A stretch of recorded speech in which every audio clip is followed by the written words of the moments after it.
far as you know, you and Jadakiss are good, you and Styles are good, and you and Styles and Sheik are good. Yeah, we're good, man. You have no, like, you moved on and you guys pieced it out as brothers. So you guys are, you support them from afar and they support you from afar. Facts. Yeah. And you'd love, I mean, you're always open to talk to them whenever, right? That's a super fact, man. They tell me to come by the lab whenever I feel like it. I mean, that's like your family in a way. Like, those are your brothers for real almost. Like, it felt like that with you, right? That's why it hurt the way it did. You know what I mean? And why did you drag the D Block chain? All right, so let me clear up the misconception that people have about me as far as why I drug the chain, and also let me clear up the unfactual statement that he made about me being upset at the fact that they didn't drop my album. That's far from the truth. I had got over that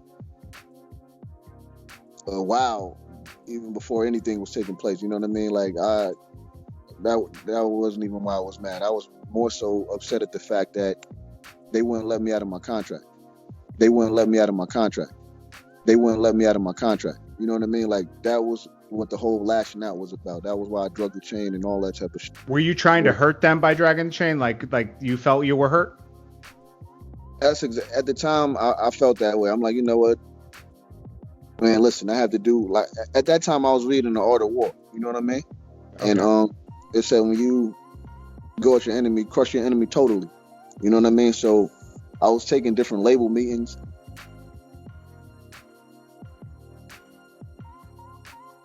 Universal Motown, which is, to the people that don't know, it's a major label. You know what I mean? So the deal was structured for a Sheik Luch album and a J Hood album. It was like a package deal because the whole D Block thing was popping. So they wanted the whole, the imprint. So Sheik came out. He came out with the Two Guns Up. Okay.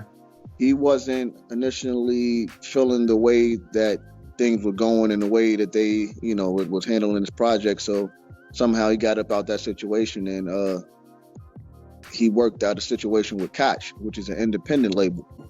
And the deal was structured the same way as the Universal deal. So he came to me and told me, listen, Hood, we got a situation worked out with Koch. You could come over here with us and you could get $3 off of each album versus you staying here and only getting 85 cents. Right. So at that time, it was like a no-brainer. I'm like, you know what, y'all the big bros, you ain't got to say it twice. Sounded good. If I can get out this situation, I'm out. Yeah. So they got about that situation. I had got a $35,000 advance. Let me throw that out there. They gave me $35,000, but the way that I got the $35,000, I was like 17 at the time. So I got the $35,000, and not only did I get the $35,000, but I got an accountant that handled the $35,000 with me for me. Excuse me. He was for real. He was charging me like $850, $900 a month. Wait, know what I mean? So, wait, why would you need an accountant for $35,000? Listen, man, it was crazy. It was crazy. Whose advice was that? And this was their accountant. And to be honest with you, that was the last time I seen that paper. Well, $20 or $25,000 out the D Block account. So they was like, you're gonna have to wait. Do us a favor, just wait until he put it back, and we'll give you advance. So obviously, he had took my advance for whatever purposes to use it for, and I had to wait for him to replace it to get my advance. So during the time when I was waiting for that, it just so happened that my house burned down. I was like, after we'd cut, I'd be like, yo, are you sure? Help, you know what I mean, to get on your feet. So we cut them a $60,000 check to give to you. So I forgot. Yo, we haven't talked about this in a while. I forgot about that. I asked to be released. He was like, what up, Hood? I'm like, ain't nothing, what's going on? He's like, everything's cool with you? I'm like, yeah, everything's all right, man. Heard the house burned down. I'm like, yeah. He's like, well, I'm sorry to hear that, man.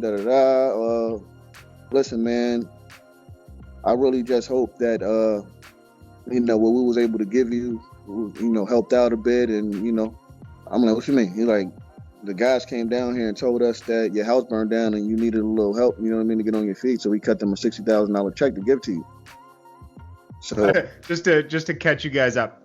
So he not only did he not get his $25,000 check, right? Did you get that? They paid you that though. At this point, had they paid you? I got that after the house burned down. Okay, yeah. So at this point, Styles P had replaced the money he borrowed, gave it to Hood, so he was able to pay down his large hotel bills and get his family situated into an apartment. New furniture. I got a little car. So that 20 grand is, as you know, gone. You got to replace your whole life. Label that you're signed to, they have the right to sign, not your name, but sign on behalf of you if you're signed to them. So the people that's asking, there was no way they could have got his check and not gave it to him. Yeah, they could have, because the check was signed to that company on behalf of me. So whoever's in charge of that company can endorse it and, you know, and take it, or whatever the case be. And that's what happened. So at this point, you still hadn't brought up with anybody that I know that there was a $60,000 check cut? Nah. I wonder why you never brought that up. I don't know why. Like, don't get me wrong. Like, a lot of the time is like a little off, but I didn't get to speak to them about that, because I think, to be honest with you, it was at some point, like a little bit after that, I ended up going like overseas or some shit, and like I said, shit was just never the same. The only male in the house. I was living with my mother at the time and my two younger sisters. One has autism, and my mother had just B liver disease and shit. So I was the only one bringing in money in the house. I had to support everyone. So at this time, you guys are fucking with my well-being. You know what I mean? Like, I can't get the money that I possibly could be getting, because you're not putting me in the right position to be able to receive or obtain that type of money. So it was just a lot of different shit. A lot of anger was building up inside of you, and looking, you know, hindsight is 20/20. Looking later, you being young then, you know, do you think that you were trying to be the man of the house still and just not deal with certain things, and that's why you didn't? Why didn't you deal with it with them, that 60 grand? Why do you think now? Let's just to be honest with you, man, like, one, I just felt like if they didn't bring it up, it's evidently they was trying to be secretive about it. I asked to be released. Were you trying to hurt them by dragging the chain? Like you felt you were hurt? At the time, I felt that way. I'm like, you know what? Man, listen, I have to do, like, at that time I was reading The Art of War, you know what I mean? Okay. And it said, when you go at your enemy, crush your enemy totally, you know what I mean? So I was taking different label meetings. I took like 4 or 5 different meetings, but the biggest meeting that stood out to everybody and that contained the most shock value, 50 Cent, because that was a quote unquote arch nemesis. So I'm like, you know what? I had no real intentions on signing with him. You know what I mean? But I'm like, you know what? If I take this meeting with him, this is going to be a gut shot to them. Yeah, because they were having a beef with 50 Cent at the time. Yeah, so at that time, I felt like that was the right thing to do. I'm like, you know what? They're keeping me from doing certain things or being in certain places. So Can I say something? It wasn't just you. Remember, it was... Okay, so it was you that did that at that time. Remy had a beef with Fat Joe at the time, and Fat Joe had a beef with 50. So Remy did a meeting with 50, and then also Max B did a meeting with 50 because he was going through it with Jim, and Jim and 50 were kind of cool, but not really at that time. Yeah. So just get back. Right, so I took that meeting with Fifth, like I said, strictly for shock value purposes. That happened. I'm like, that's a gut shot to them. They're going to feel that. They're going to feel a certain way. So I'm like, you know what? They made me feel a certain way, so they're going to feel that. You know what I mean? So I did that, and a little after that, I heard that he was having a concert at Jimmy's in the Bronx.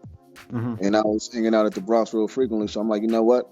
We're going to pull up to that joint. I think I hit Yayo or something like that. I'm like, yo, I'm pulling up to the joint. He's like, all right, bet, pull up. I'm going to tell Fifth.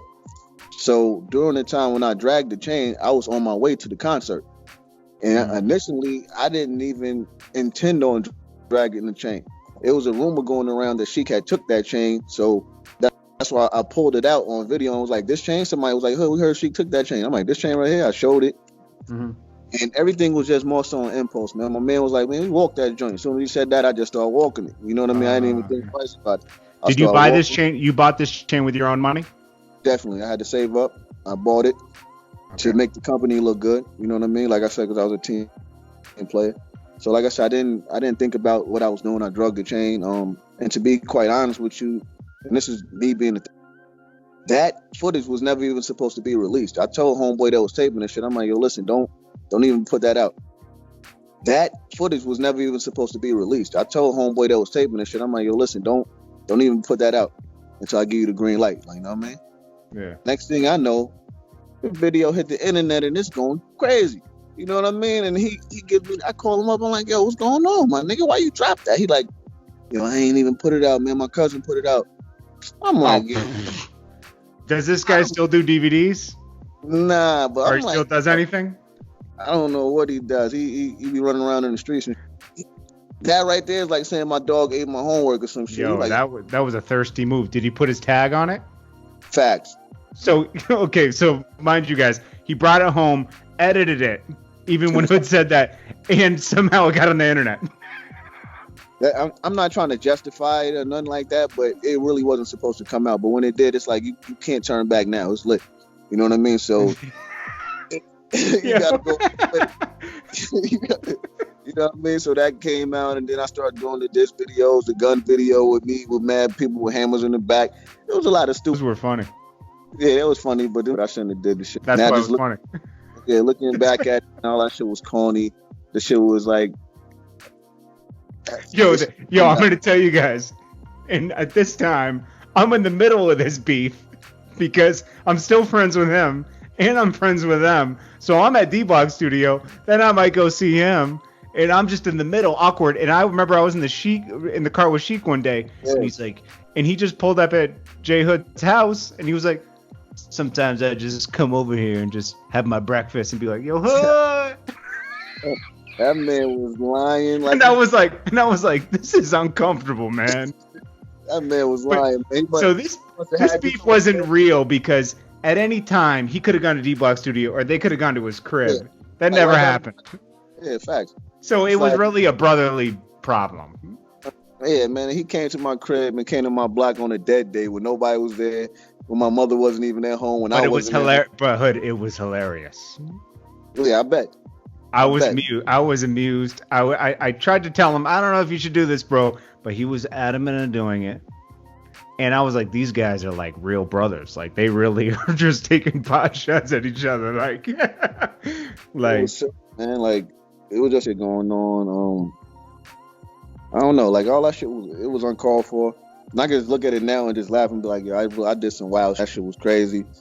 I mean, you could apologize for the stuff you did, right? Yeah, I actually did. I apologized to each one of them individually. But yeah, man, it's like.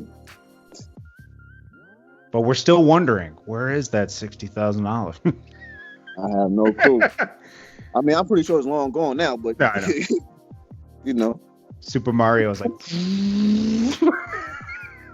man. It's a lot of shit that people don't know. They just automatically assume. Nah, we're just joking about that. I mean, it's like that's what it's funny though. Definitely. Yo, these hip hop stories are crazy. It's so much shit that people just don't know, man. Y'all guys, man. Man.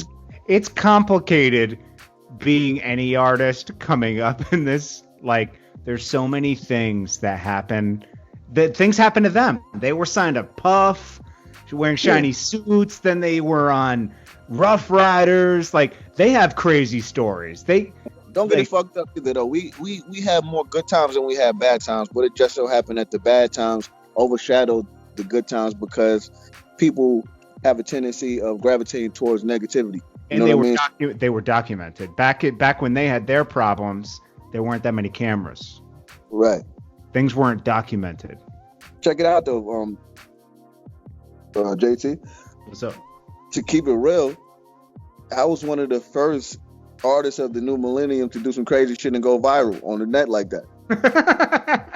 That's true. I mean, not saying that it was cool or nothing like that, but like real shit though. You know what I mean? Like you seen the Dragon and Chain motherfuckers like, what the fuck? It's good, wild. That was the talk of the town for a minute because he was like, that was disrespectful. Facts. That time it was just super. It was. Now I could say it was, man. It was like ultra disrespectful. Like, yo, like, cause now if somebody did that to me, that's when I knew you lost your mind. I was like, okay, he's there. Yeah, if somebody did that to me, like me being the age that I am now, I'll be like, yo, it's a little disrespectful bastard. and I admitted that. I'm like, you know what? And actually on my new album, I touched on it. I'm like, you know what? Disrespectful, yeah, but disloyal was something that I never was. Like, you know what I mean? I was disrespectful though. Disloyal? Absolutely not. Well, meeting with 50 was a little disloyal. That wasn't disloyal because I did it with a reason. But they looked at it as disloyal. Hey, you must never read 48 Laws of Power and you don't know how to play. No, I understand. I'm just saying, if I was in their shoes, I would look at you like, oh, it's almost like, it's just crazy. I look at it like, yo, we playing chess and he just motherfucking checkmated me real fast. What my next move gonna be? You know what I mean? That's how I would have looked at it. I'm not saying you're disloyal. I'm saying they perceived it as disloyal. You were doing it to sting them because they hurt you and you wanted to hurt them back. And it was easier for them to push that narrative because the average person not going to look at it and break it down. You know what I mean? In the way I knew you, so I knew what you were doing. And me and you talked about it like off camera. We would talk, like, why'd you do that? And you'd be like, well, But let me tell you some real shit, right? And to be real with you, like a lot of shit that I started hearing about myself during that whole time period, I never heard before I left these guys. Like all types of rumors started surfacing, all type of crazy shit. I heard every single thing under the sun that you could possibly hear. I heard I got robbed, stripped butt naked in the Bronx, all kinds of shit. I'm like, where the fuck is it coming from? I'm like, these motherfuckers, y'all motherfuckers will believe anything. Y'all so upset at me for leaving these motherfuckers that you will believe anything that was said about me to make me look bad. You know what I mean? We're living in a viral age. If something like that was to ever take place, best believe somebody had the camera phone out and they would have been taping a nigga to try to destroy a nigga and assassinate my character. But that never happened. No, it's true. Hey, everybody goes through it. Even Cameron and Joel's went through it. Jim Jones and Cameron went through it. People go through it. Right. But people come back together. What I will say is this, though. I'm totally, appreciative to the bros for giving me an opportunity to be heard. You know what I mean? Like, that's one thing that I could never take away from them. I always put that out there. They gave me an opportunity to be heard on a massive, level. And I am, somewhat them. I still look at myself as being like all three of them mixed into one, mixed up with my favorite rapper, which is Pac. That's how I somewhat created my style. And, I always take my hat off to them, man. Yeah. I mean, regardless. As far as you know, you and Jadakiss are good, you and Styles are good, and you and Sheik are good. Yeah, we're good, man. You have you moved on, and you guys pieced it out as brothers, so you guys are, you support them from afar, and they support you from afar. Fact. Yeah, and you're always open to talk to them whenever, right? That's a super fact, man. They tell me to come by the lab whenever I feel like it. That's like your family in a way. Like, those are your brothers for real, almost. Like, it felt like that with you, right? That's why it hurt the way it did. You know what I mean? And I handled things the way that I handled them at the time, even though it wasn't the proper way to do it. That, a lot of that was frustration. It was hurt. It was the feeling of me feeling like I was betrayed. You know what I mean? Like, with a lot of those mixed emotions, if you're dealing with those type of emotions at a young age, you're not going to know how to articulate yourself in a proper manner. You know what I mean? About the things that you want to speak about. So instead of me, taking another approach, I lashed out. You know what I mean? And you know what I feel like? I feel like you guys resolve things, but you guys really all still need to sit down because everybody had their own faults in this. Everybody did, and you guys really just need to sit around as brothers and just say sorry and just talk about it and really move on. Like, really still be, it might never be the same, but you guys should still have that brotherly love with each other still, It seems like that's still broken a little bit, but I know you still love them and I'm sure they still love you, Yeah, the thing is, man, people, to this day, it's ridiculous, man. You still got people that hold the chain dragon thing against me. You got people that still talk about the disloyal thing. Now I could say it was, man. It was like ultra disrespectful. Like, yo, like, 'cause now if somebody did that to me, that's when I knew you lost your mind. I was like, okay, he's there. Yeah, if somebody did that to me, like me being the age that I am now, I'll be like, yo, it's a little disrespectful bastard. and I admitted that. I'm like, you know what? And actually on my new album, I touched on it. I'm like, you know what? Disrespectful, yeah, but disloyal was something that I never was. Like, you know what I mean? Right. I was disrespectful though. Disloyal? Absolutely not. Well, meeting with 50 was a little disloyal. That wasn't disloyal because I did it with a reason. But You know they what looked at it as disloyal. Hey, you must never read 48 Laws of Power, and you don't know how to No, play no, I chess. understand. No, I understand. I'm just saying, if I was in their shoes, I would look at you like, oh, it's almost like, it's just I would crazy. look at it like, yo, we playing chess, and he just motherfucking checkmated me real fast. What my next move gonna be? You know what I mean? That's how I would have looked at it.